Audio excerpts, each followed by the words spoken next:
Hello everyone, how are you? Welcome to our YouTube channel. हमारे channel पे आपका स्वागत है। अभी एक कॉन्सेप्ट एप्लीकेशन एक्सरसाइज फर्स्ट है, एप्लीकेशन ऑफ डेरिवेटिव्स की। ठीक है, वो हम करने जा रहे हैं, तो होपफुली आपको समझ आएगी। अच्छे से एक्सप्लेन कर रखा है, थोड़ा सा कैलकुलेटिव है, आपको कर लेना है।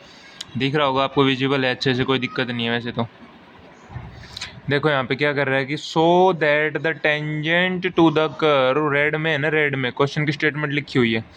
So that the tangent to the curve this at 1 and 1 meet the curve again at this point.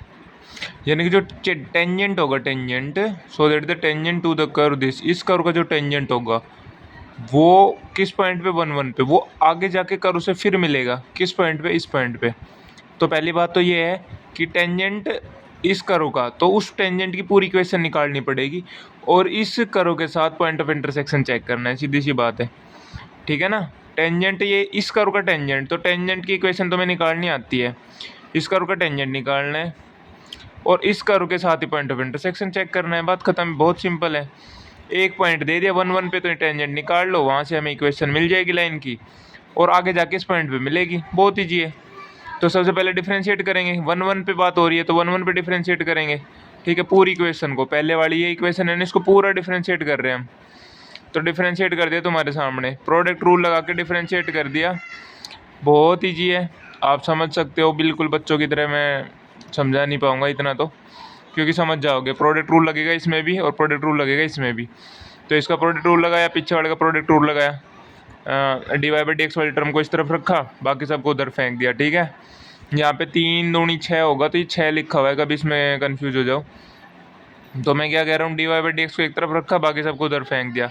लेकिन किस पॉइंट पे बात हो रही है, x = 1 और y = 1 पे बात हो रही है। तो x = 1 y = 1 दोनों इसमें पुट कर देंगे, स्लोप एट 1 1। ठीक है, तो वो कितना हो जाएगी, 1/4 हो जाएगी। ठीक है, नाउ हमें क्या मिल गया, स्लोप तो मिल गया। अब हमें इक्वेशन ऑफ टेंजेंट और निकालनी। इक्वेशन ऑफ टेंजेंट आपको पता ही होगा, एक पॉइंट चाहिए स्लोप नहीं है इक्वेशन निकालने के लिए, एक तो पॉइंट होना चाहिए और हमें स्लोप पता होनी चाहिए। तो स्लोप हमें मिल चुकी है, पॉइंट मिल गया 1 1। तो y - y1 = slope x - x1। तो ये यहाँ से हमने क्या कर लिया, इक्वेशन ऑफ टेंजेंट निकाल लिया हमने। ये इक्वेशन ऑफ टेंजेंट आ गई तुम्हारे सामने। ठीक है, इसको जस्ट सोल्व आउट किया, इक्वेशन ऑफ टेंजेंट आ गई। अब दोनों का इंटरसेक्शन पॉइंट निकालना है हमें, और कुछ नहीं करना। वो हमें बताना है कि वो उस पॉइंट पे जाके मिलेगी, इस पॉइंट पे जाके मिलेगी। बस इतना बताना है हमें कि दोनों का पॉइंट ऑफ इंटरसेक्शन है ना, वो इस पॉइंट पे जाके मिले। तो हमें कुछ नहीं करना। मैंने यहाँ पे नोट डाल भी रखा है ये बात इस चीज़ का, कि इस कर्व की वैल्यू इस कर्व में रख देंगे तो पॉइंट ऑफ इंटरसेक्शन मिल जाएगा हमें। पॉइंट ऑफ इंटरसेक्शन बेसिकली ऐसे निकालते हैं, एक कर्व से वैल्यू निकालो, एक इक्वेशन से वैल्यू निकालो, दूसरे में पुट कर दो। तो इस इक्वेशन से मैंने वैल्यू निकाल ली, एक्स की वैल्यू, और इसमें पुट कर दी। तो यहाँ पे एक्स की वैल्यू मैंने पुट कर दी तुम्हारे सामने। थोड़ा सा मतलब थोड़ा सा गलत लिख दिया था, वो हटा दिया मैंने यहाँ पे। तो यहाँ पे पुट कर दिया और वैल्यू निकाल ली मैंने। ठीक है, अब यहाँ पे क्या होगा, वाई स्क्वायर अंदर आके मल्टीप्लाई हो गया, ये -2 भी मल्टीप्लाई होगा और वाई भी अंदर आके मल्टीप्लाई होगा। तो मैंने -2 को भी अंदर मल्टीप्लाई किया, इस वाई को भी इधर लाके मल्टीप्लाई किया। दोनों को मैंने पहले मैंने स्क्वायर ओपन किया, तो स्क्वायर मैंने ओपन कर लिया। उसके बाद मैंने -2 को इधर मल्टीप्लाई किया और वाई को भी इधर से मल्टीप्लाई कर लिया। -2 को मल्टीप्लाई कर दिया, वाई को भी इधर से मल्टीप्लाई कर दिया, और पूरी इक्वेशन हमने सोल्व आउट करी तुम्हारे सामने। तो भैया ये इजीली आप देख सकते हो, छोटी सी कैलकुलेशन है सिर्फ। मुझे लगता है कि पूरा प्रॉपरली प्योरली दिख रहा होगा आपको, तो इसमें कोई दिक्कत नहीं आनी चाहिए। ये आ गया हमारे पास, यहाँ पे माइनस का 20y³ 39y² -18y - 1, ये आ गया।